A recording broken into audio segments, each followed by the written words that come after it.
deyir, İmam Hüseyin əleyhissalamın ziyarətinə getmişdi. Bir kişi deyir, getmirdi hərəmə.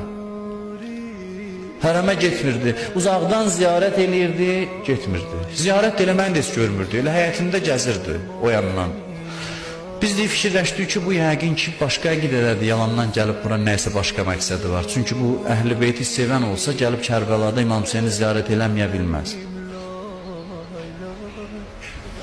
Orada da bir mərcə təqlid müstəhid vardı, getdi ona dedi ki, bunun nəsihət elə, bu gəlib bura qədər hərəmə getmir. Müstəhid də buna tövsiyə elədi ki, get, İmam Hüseyin ağanı get ziyarət elə filan. Bu da deyir, heç nə demədi, başını yerlədi. Deyir, biz bir yerdə gəldik, gördük ziyarət vaxtında gəldi, hərəmə girdi, gördük halı dəyişdi. Yavaş-yavaş zərihə yaxınlaşdı.